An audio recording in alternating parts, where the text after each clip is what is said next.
आमचे कडवट पण सत्याचे साथी।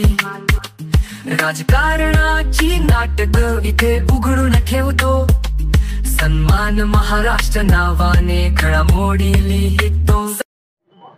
नमस्कार। तळेगाव दाभाडे नगर परिषद निवडणुकीच्या निमित्ताने आज रविवार रोजी राष्ट्रवादी काँग्रेस पक्ष अजितदादा पवार गटाचे अनेक उमेदवार या ठिकाणी आपल्या समर्थकांसह भव्य अशा मिरवणुकीच्या माध्यमातून आपला उमेदवारी अर्ज दाखल करण्यासाठी या ठिकाणी आलेले आहेत।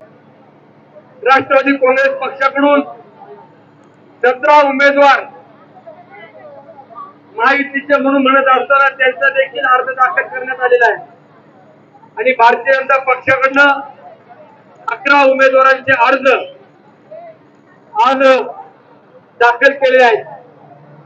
मी शहरातील सर्व नागरिकांना आणि ज्यांना उमेदवारी मिळायला पाहिजे होती परंतु देऊ शकलो नाही अशा सर्व सहकाऱ्यांना वडीलधाऱ्यांना माझ्या माय भगिनींना आवाहन करतो की ही निवडणूक महायुती म्हणून आपण शहरातून पुढे जात असताना बिनविरोध झाली पाहिजे याकरता पहिल्यांदा आपल्याला आवाहन करतो। शेवटी ही निवडणूक सुनील शेळकेच्या अस्तित्वाची नाही किंवा अजून दुसऱ्या कुठल्या व्यक्तीच्या अस्तित्वाची नाहीये।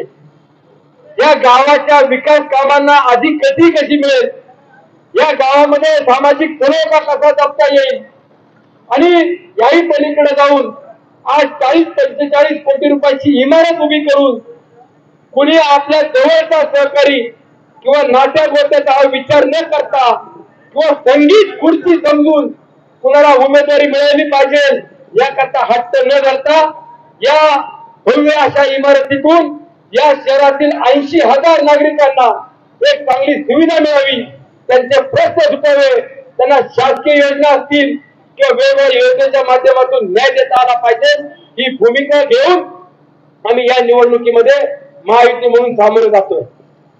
आणि उद्याच्या काळामध्ये राज्याचे मुख्यमंत्री आदरणीय फडणवीस साहेब असतील, माझे नेते राष्ट्रवादी काँग्रेस पक्षाचे राष्ट्रीय अध्यक्ष उपमुख्यमंत्री आदरणीय अजितदादा असतील, शिवसेनेचे नेते राज्याचे उपमुख्यमंत्री आदरणीय शिंदे साहेब असतील, यांच्या नेतृत्वामध्ये अधिक निधी आणून महत्वाकांक्षी प्रकल्प या शहरामध्ये कसे आणता येईल हा देखील आमचा महत्वाचा भाग असणार आहे। त्यामुळे आपण या निवडणुकीला सामोरे जात असताना अनेकांनी इच्छा व्यक्त केली परंतु 28 सदस्यांना त्या ठिकाणी आपल्याला संधी देणार आहे।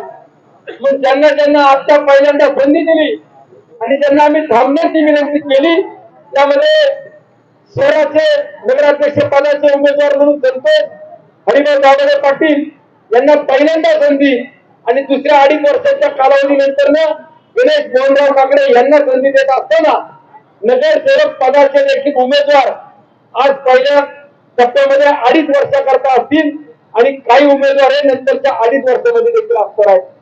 ऑप्शन मधनं ज्याला आपण स्वीकृत सदस्य म्हणतो त्यामध्ये देखील अनेकांना संधी देण्यामध्ये यात आपल्याला देखील मदत करता येईल किंवा सहकार्य करता येईल।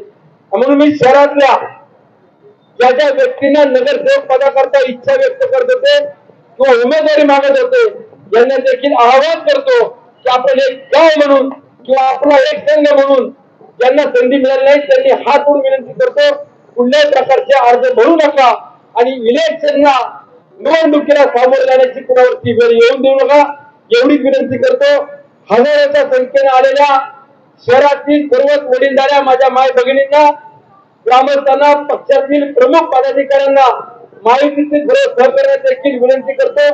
आपलं गाव म्हणून प्रत्येकाला समजून घेणं, विश्वासात घेणं ही फक्त सुनील शेळकेची जबाबदारी नाही तर ती प्रत्येकाची जबाबदारी असणार आहे।